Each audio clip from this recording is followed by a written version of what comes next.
I invite my daughter Priya Krishnan to talk about what do the youth take away from this. It is nice to talk about how everybody created in the past, but what is it for the youth, the present generation, to learn from it? Is there any lesson that they can take away? It is her perspective.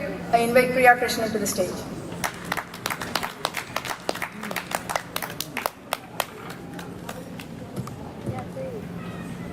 We just heard about all of the greatness of Suryanarayana Sastriar. If the question from the younger generation is, why is this important to me, then I have a few answers. This year, I took world history in school. When we were learning about India, I found out about all the accomplishments of my great-great-grandfather, reflecting our culture and our heritage.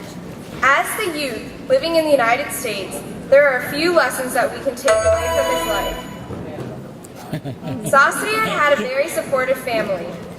His father was a renowned Sanskrit scholar. He taught Sanskrit to everyone, every day. However, he saw his son's interest in Tamil and took him to the best teacher in Madurai. 200 years ago, this was very rare. This indicates that behind every successful person, there is a very strong family support. Sastriar also had perseverance, passion, and hard work. He was gifted with intelligence and brilliance. Importantly, he worked very hard at any task he took upon. It was his perseverance and hard work that first took him to the best teacher in the city, earned him the top rank in Madurai and Chennai, and eventually landed him the top job in the university. Sastriar also had honesty and integrity. When Chancellor Dr. Miller offered him the position of Chairman of Philosophy, which would have given him more monetary benefits, he chose instead to serve as the Tamil chairman. His honesty shined through when he was on the exams committee as the chairman. His friend's son was writing an exam that he would have corrected in this capacity, but to avoid conflict of interest, he stepped down from the committee and gave up monetary gains.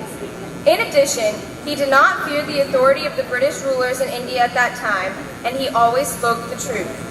Sastriar was truly a revolutionary, socially, linguistically, and practically. He defied anything ordinary and challenged his students to think beyond the ordinary. He is a revolutionary playwright. He created Shakespearean-style plays and sonnets in Tamil. In addition, he also created many scientific words such as the theory of evolution and survival of the fittest. And before the women's rights movement kicked in, he started advising women to step out and question any injustice. Sastriar was also a visionary. He had a great vision and excellent plans.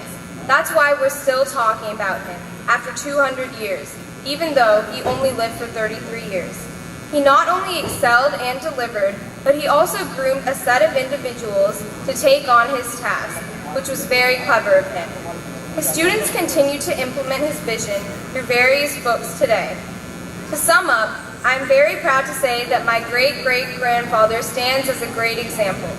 What we learn from people like him are not only their individual creations, but also the strong values that help them succeed. I thank the Tamil Changam for this opportunity, and I hope that I contributed at least to a small degree. Thank you. Good job, Priya.